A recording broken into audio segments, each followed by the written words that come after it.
Oliver Twist and the Great Expectations are two social novels of Dickens, which profoundly present the materialized world of the 19th century.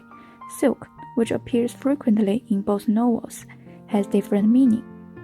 This paper attempts to take silk in the two novels as the entry point, guided by the narrative function of things in the study of material culture, and relying on the context of capitalism and globalization in the 19th century, to explore the important role played by silk in the British society in the 19th century, and finally review the relationship between silk and human.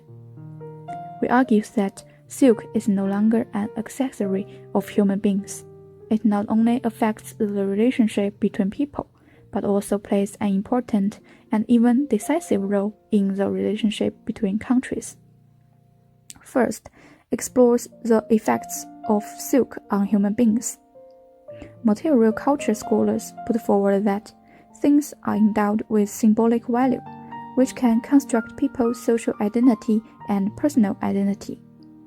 In 19th century English society, silk became a symbol of wealth and status.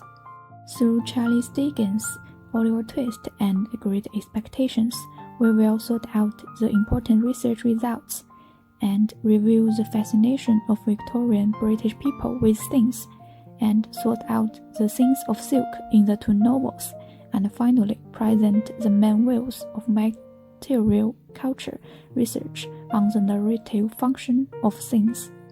In Oliver Twist and Great Expectations, it is Mr. Brownlow, Miss Havisham, and Mr. Jaggers who own the silk.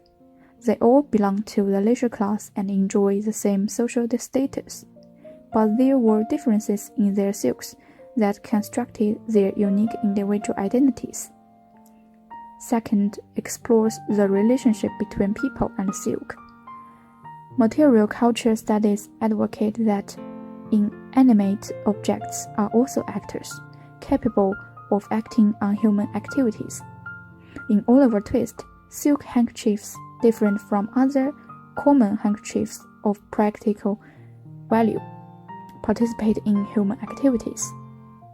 On the one hand, the silk handkerchief brings Oliver and Mr. Brownlow together, and helps Oliver finally find out his true origin.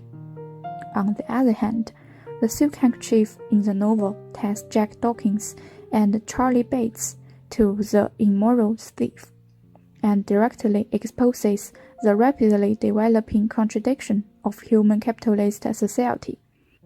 Third, aims to explore the effect of silk on state-to-state relationship. During the 19th century, the silk trade between China and Britain changed a lot. In the middle and later period, it became a business of interest of Britain. By tracing the history of the silk trade between China and Britain, we can find that the silk narrative in the novel is actually the artistic expression of the economic plunder of the British Empire to China.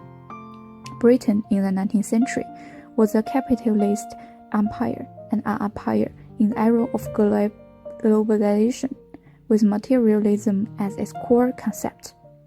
On the one hand, in the context of capitalism, silk determines people's status and influences the relationship between people.